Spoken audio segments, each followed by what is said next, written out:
y'all, it's Lamb, or should I say hello, internet land.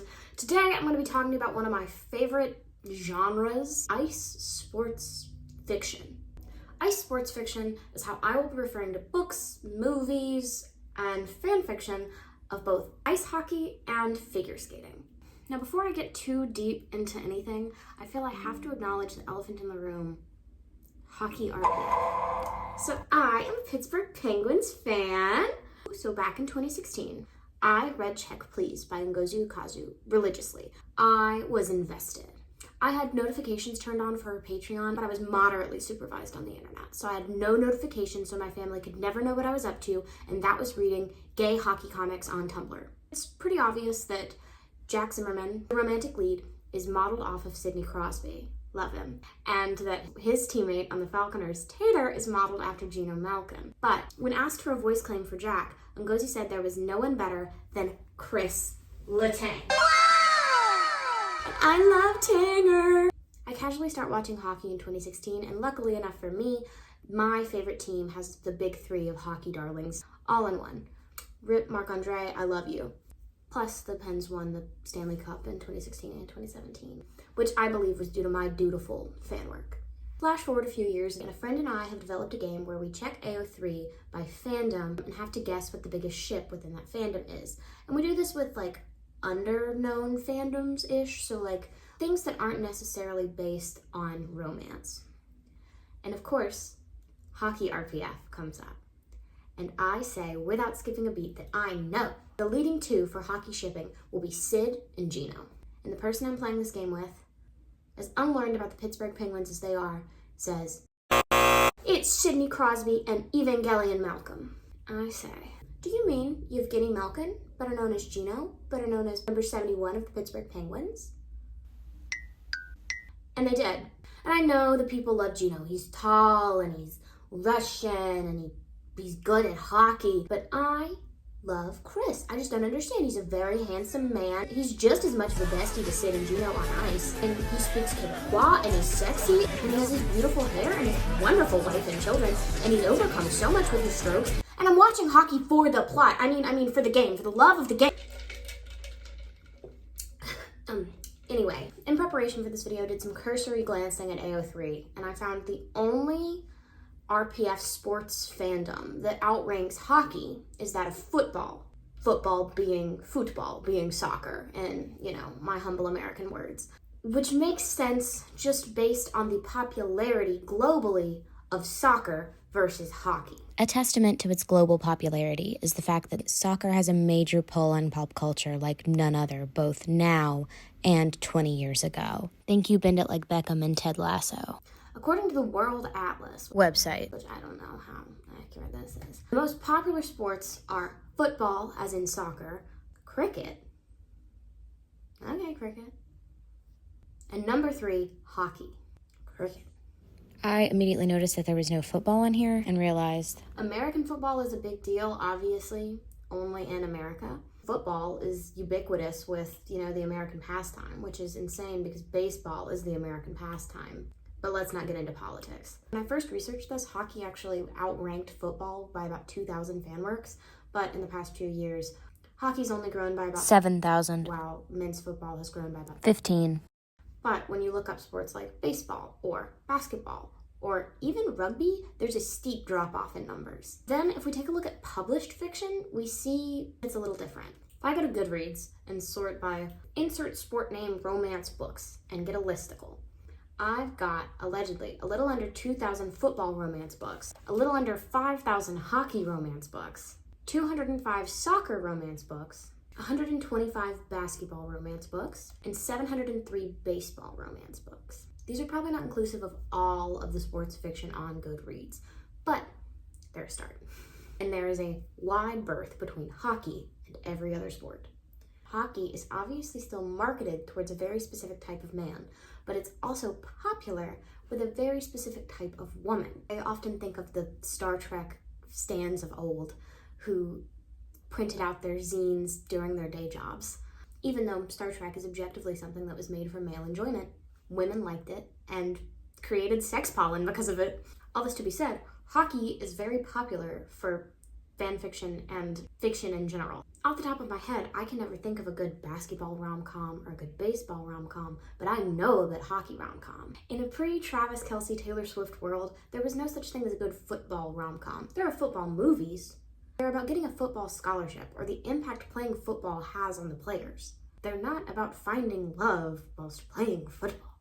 And to make that interesting, you had to put in the world's most successful pop star. Hell, to make football sexy, we had to invent cheerleading. And I know there's like 1,080,000 baseball movies, but as far as I can tell, every baseball movie is about finding your team. Baseball stars of old haunting your stadium, inspiring the next generation. I don't know what baseball movies are about. They're not about finding love on the baseball pitch. Soccer actually has a couple rom-coms, and frankly, I assume it's because men's soccer and women's soccer are both pretty popular. Baseball and American football don't really have female counterparts unless you count cheerleaders. A big reason why I think why hockey is so popular in fiction writing is that there's an obvious female counterpart. And I don't mean just like a women's version of the same sport. You have hockey, and then you have figure skating. You have your male and female, your alpha and omega, if you will. The second reason why I think hockey is so popular for fiction is that it has a tendency towards violence. I'm sure people get into it with football and soccer, but football and soccer players don't have literal weapons strapped to their feet. The best you've got is the bat they're swinging in baseball. The guy you want to hit with it is the only guy wearing a mask. Wrestling is also violent, and it has its own online fan base, so people like that physical contact. And to quote Fleabag, men invented sports to go out and touch each other without having to go to war. So hockey's perfect for that. You get fighting, you get weapons, you get everyone watching you in a crazy stadium. It feels like the fans are like on top of you, so the pressure's high. There is nothing that gives me a greater rush than seeing one player trip another player. The ensuing skirmish before all of the team and or all of the refs are tearing you apart. Somebody says something foul about the other one's goalie, and then everybody's fighting. Who knows who's getting put in the penalty box? Truly, I think the public shame of the sin bin is another reason why people love to write about hockey. That's fetishistic. You're putting a grown man in timeout. Are you kidding? And unlike wrestling, none of it's scripted. It's real, genuine fighting. It's tense and beyond entertaining to watch. On the other hand, figure skating, it's sensual, it's theater, it's performance, it's dance, and you still have the weapons on the feet. And also, it's like sexy. Go watch literally any duet performance on YouTube and try not to get hard. And if you desperately need fictional men to prove my point, go watch Yuri on Ice and then let me know what you think. My prime example of ice sports fiction is the book Icebreaker. Oh, no, not that Icebreaker. The one that came out in 2022? Oh, they both did. The Enemies to Lovers one, where they both have a lifelong relationship to skating. Oh, okay, that's both of them again. Well, I mean, they can't both end in a cliffhanger and be the perfect setup for book 2. Leave the audience dying to know where the characters left off. Ding, ding, ding, that's my boy. So Icebreaker is A.L. Graziadei's debut novel, following 2 hockey players overcoming their differences to see eye to eye through their battle to be the best. Mickie James III and Jason Caulfield have to work together and be a part of a team.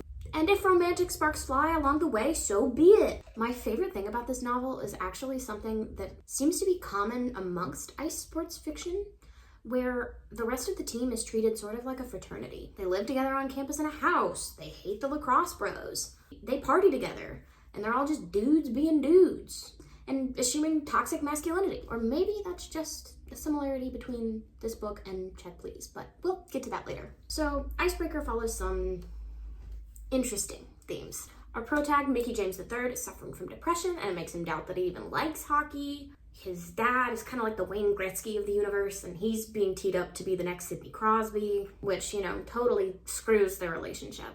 So Mickey's attending college where his dad and his grandpa attended before him, even though his sister is already there and already playing women's hockey. No one really cares, even though Mickie points out that she can play better on her period than he can in a given day, but again, women. 17-year-old Mickie James III is a college freshman, a brother to 5 sisters, and a hockey legacy, with a father and a grandfather who have gone down in NHL history. Mickey is almost guaranteed the league's top draft spot. There's only one person standing in his way, his fellow teammate, Jason Caulfield. Jason is a fellow contender for the #1 spot and Mickey's infuriating and infuriatingly attractive teammate. When rivalry turns to something more, Mickey will have to decide what he really wants and what he's willing to risk it all for. So, Mickey lets his personal hangups and self-doubt get in his way a lot. He almost ruins all of his relationships with the rest of the team over it. It's that classic sort of moment where someone else on the team is open and you should let them take the shot and get the glory, but you want the glory, so you take the shot and you miss. That's Mickey. And all the while, we're acknowledging Mickey's mental health and, letting him learn that he needs help and that drinking and partying won't cure anything. Also, being in the closet won't help anything. Icebreaker is also a novel by Hannah Grace. You'll notice that this is a library copy of this book. I have not read it. Anastasia Allen has worked her entire life for a shot at Team USA. It looks like everything is going according to plan when she gets a full scholarship to the University of California, Maple Hills, and lands a place on their competitive figure skating team. Nothing will stand in her way, not even the captain of the hockey team, Nate Hawkins. Nate's focus as a team captain is keeping his team on the ice. Okay, that's good motivation. Which is tricky when a facilities mishap means they're forced to share a rink with the figure skating team, including Anastasia, who clearly doesn't like him. But when Anastasia's skating partner faces an uncertain future, she may have to look to Nate to take her shot. Funny, because he's the one taking shots. Sparks fly, but Anastasia isn't worried, because she could never like a hockey player, right? Oh, and according to this Maple Hill series, so this college exists. This college has a universe from this, which is also true of Grazia Day's Icebreaker. They have a second novel out that takes place in the same college as well. And Mickey's like a tertiary character in it, so. But the most convoluted thing about trying to do any research on both of these books is a movie that has the exact same title. There's also a movie with the exact same plot, okay? It came out in 1992. It's called The Cutting Edge. And I would have to say it's probably the most successful and best of ice sports fiction, and maybe even the birth of this genre. It's the classic tale, figure skater, hockey player. They have to overcome their differences and learn to respect each other's sport and, get together in the end. And it's so good. There's also a movie of the same title. Icebreaker 2000 is the most different from Icebreaker 2022. I've never heard of this movie, but according to IMDb, oh boy, okay, buckle up. At the Killington Ski Resort, something has gone awry. Evil terrorists, led by the sinister Greg, have taken the resort hostage with a stolen nuclear device. It's up to Ski Patrol, boom, Matt Foster to save the day, and his fiancée. Okay, so this sounds nothing like hockey romance, and not very good. As a romance movie expert, I will watch this movie if this video gets 10 likes. I don't have anything to do on Saturday, so. Too long didn't read. This movie makes it absolutely impossible to do any research on either of these books. And judging a book by its cover here, this book takes heavy inspiration from The Cutting Edge. But I can't say the same for Grazia Days. And it's not just because Grazia Days has 2 hockey players instead of a hockey player and a figure skater. It's also because Grazia Days is obviously inspired by the Foxhole Court. All for the Game is a 3-book series comprised of the Foxhole Court, the Raven King, and the King's Men. It's written by Nora Sakovic. So Nora writes these 3 books. They're self-published, they have no editor, and you can tell. Since the Sunshine Court only came out last year, I'm not going to include it in this conversation. I've read the original trilogy. I've cosplayed the original trilogy. I do not recommend the original trilogy. First off, they take place in the early aughts, which is fine. But it means time-typical homophobia is rampant, and the author's understanding of mental illness and the treatment of it is a little far-fetched. To say there are some creative liberties taken with collegiate sport is an understatement. To say nothing of the fact that the sport they play isn't real. They don't play hockey. They play Exi, which was entirely created for these books and within their canon by the leader of the Japanese Yakuza. Because why not? But Grazia Day was a college athlete, and according to their Twitter, a huge fan of these books. It's safe to assume that their real-life experience, coupled with their enjoyment of the Foxhole Court, led to inspire them to write Icebreaker. And I'm not accusing them of plagiarism or saying they did anything wrong. When you read Icebreaker, there is an obvious influence. Less Yakuza, though, so. Which, because All for the Game reminds me of my favorite hockey series ever, Icebreaker reminds me of my favorite hockey series ever, which is Ngozi Okazu's Check Please!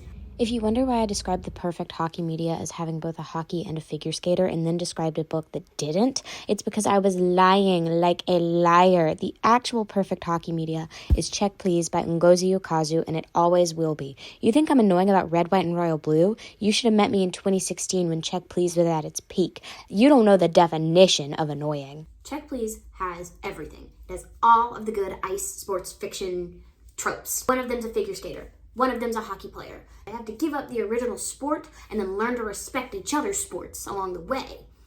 Enemies to lovers, fraternity dynamics, and just all the best things I find in reading any sort of fiction. But there's just like a handful of moments that are strikingly similar between Icebreaker and Check Please that I felt the need to highlight, so I want to talk about it a little bit. Again, not accusing them of plagiarism, just some fun things I noticed, so maybe more people will put these in books for me to read, because I'm gonna read it every time. Mickey comes out to his family over brunch, which Biddy also comes out to their teammates over brunch. The brunch spot is, a noted darling of the fictional university's students. Lax Bros having snowball fights with Hockey Bros. I don't know if this sort of lacrosse hockey tension exists in real life, and particularly at New England universities. If these books are to be believed, lacrosse teams better sleep with their eyes open because the hockey teams are coming for them. Use of Twitter as a narrative device. And Terzo, that's Mickey's hockey nickname, by the way. Terzo is coming out to his teammate Dorian, who's called Barbie.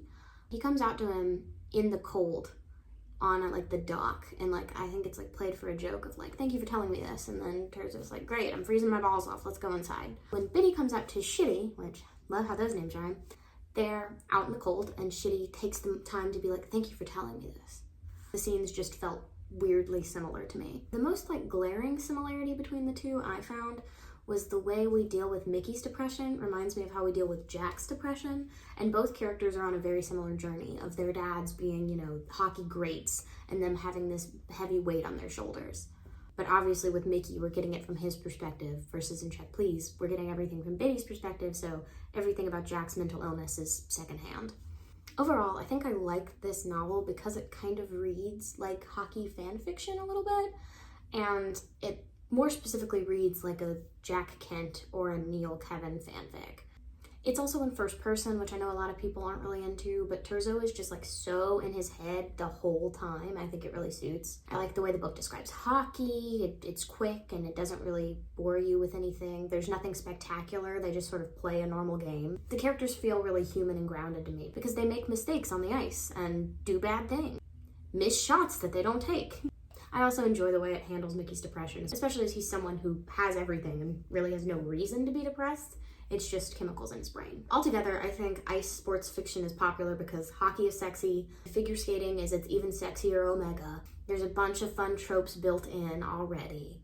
Tensions high, danger also high, checking is allowed.